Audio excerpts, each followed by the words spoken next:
Hello, my name is Nora St. John, the Education Program Director for Balanced Body, and with me is Elizabeth Garcia from Tilcia Studios in San Diego, California. We're going to show you some standing exercises on the rotator discs. And today we're going to do our two versions, one with our 9-inch rotator discs with light resistance. This also works really well with heavy resistance on those. And we'll show you the difference between using the 9-inch and using the 12-inch for rotation work. So we'll start with Elizabeth standing up on the discs. Now, a couple things to point out here. I want to make sure that she is lined up pretty evenly on both discs. In other words, that the center of rotation is the same on each foot. So her second toe is lined up with that north, if you will, on both feet. That looks very good. And she's about the same distance from the side. So she's pretty centered on the disc. You want to have that because otherwise, as they rotate, if the axis of rotation is different on each foot, it just won't really work the same. They won't be getting the same action on each hip. We start here with simple external rotation. Let's have the hands on the hips just so you can use a little feedback. So just external rotation and internal rotation. Now remember, these discs have resistance. So she is getting increased strength development at both the internal rotation and the external rotation compared to a rotator disc without that resistance. So she's going to be working quite a bit harder in both her internal and external rotators, yes? Why, yes. Now we're going to go from here and take both legs out, or both legs to the right, I should say, and then both legs to the left. And our goal for the first set is to not move the hips much. So really, that's it. Really take it from the femurs, not from the pelvis. And you'll see that's a challenge, which this is a challenge, and it's really nice to see that challenge in real life. And now let's have you take that so that you move the hips with the legs. Okay, so now the head is stable, but she's letting everything else go. And she's just getting some nice rotational mobility now, not just in the hips, but all the way through the spine. And this is a nice thing as an instructor to just look and observe. Are they moving evenly on the feet? Are the discs moving the same amount in each direction? If I look from the back, is the pelvis moving the same amount in each direction? And I'm just assessing, in a gentle way, their rotational symmetry and balance. Now we'll do the last version of these, which is to have the hands up on the shoulders. And think about really keeping the shoulders relatively steady as she rotates below that. I think of this as like walking like an Egyptian. This always looks like such a funny moment. So now she's really working on stabilizing the top and working the whole spine below that stability of the very top of the spine. We don't often do that particular version of stabilizing from the top and moving the lowers. All right, now we're going to add to this a couple of other variations. We'll start bending the knees, so like a demi-plie, if you will, in parallel. Nice long line from the ear to the shoulder to the hip, so we're in a nice straight line like she's standing against a wall, and then the legs will go out. Hold there for just a minute, Lizbeth, so go into external rotation. And now, if I'm looking to see if she's even in her rotation, I look down and I notice my little marks here. Yeah, remember I mentioned these when I talked about the introduction. And I'll notice that on her left leg, her mark that was at the top, or actually was at the side, has not gone quite as far. So she has got a little bit different rotation on each leg. Let's come back to center.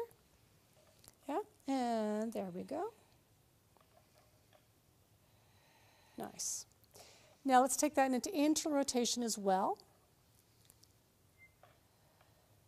So working symmetry like this, working both legs the same way, is often the easiest thing for someone to do.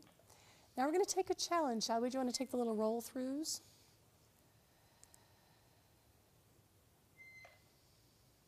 And I'm just going to let her get very fluid with this, yeah? So just working from internal to external rotation, adding that nice mobility through the hips, through the knees and the ankles. One other thing that's important to watch on this is to keep the hips, knees, and ankles in line. If somebody is prone to over-rotate in the lower leg, you'll really see it here, that they'll really crank that lower leg out. Nice. Last but not least, we'll try a single leg challenge. So from here, Elizabeth, bend the knees, turn both legs out. Now holding the right leg where it is, turn the left leg into parallel and back. So now she's having to stabilize the external rotation on this right leg while she moves freely with the left hip socket. I might even challenge her more and have her go into internal rotation on that left hip. So taking full range there while she's stabilizing the right leg. Let's change sides now. So left side's going to hold you, and the right side will move. Whoop. There we go. That's it. This is a little harder. There's a little less stability for her on that left side, but this is looking really good. Nice. And then come back together and come up. Now, that's a lot of work. And with the resistance, do you feel like you're using your hips a little more than usual? Yeah. They're awake. So a couple things here. Let's finish this with some little twist. So just do like you do with a twist. So this is just a nice way to finish that up, shake it out a little bit, get a little bit of freedom and fun. Nice. And you can take this in any way that you like. Again, with the resistance, the client will stay facing forward. Nice. Now, one thing I wanted to mention here is when you have the 12-inch discs, Elizabeth, would you turn out for a moment? So notice how far apart her heels are there. Okay, they're not all the way together like they would be in a first position or a true turnout. But if I'm on the 12-inch discs, they're even farther apart. So this is just something nice to know that the 9-inch discs will put the legs in a little better alignment in terms of the inner thigh activation. One thing I can do here, though, is with that external rotation, Lizbeth, just think about pulling, almost like you're trying to pull those discs together. Okay, so you're still getting that inner thigh connection, even though the discs are a little wider than what might be a normal functional position. Now, let's step off of there. We've got 2 more projects here. The first one, we'll take those away. And we're going to take, first of all, that twisting on the one disc. And this one has no resistance, right? It's got that white hook in the middle. So now she can just keep going, yeah? She's got no resistance at all. And she can even here start to move to one side. So if you can, rotate in one direction. There we go. Now, most people will find that one direction is way easier than the other. So let's try to go the other direction now. And you'll notice that's her harder side. So all of these are, again, are ways to look at lateral rotation, lateral flexion, excuse me, and to look at rotation, and just to notice the differences for people. Because this is a whole body functional movement pattern. And this suggests to me that that's a more difficult rotational pattern for her. Now we'll take the same thing on our 12-inch disc with a hard resistance, with a harder resistance. And this will feel even more different, because now we've got resistance as she goes into that side bend, yes. Now I have to say this does remind me of certain infomercials, yeah? We just have to have a little light bubbly background and some goofy music, and we're often thinning our waist.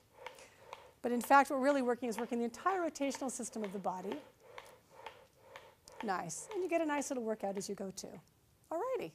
So there is our standing series on the rotator discs, working with both the small ones, the 9-inch and the 12-inch, with and without resistance. Thanks.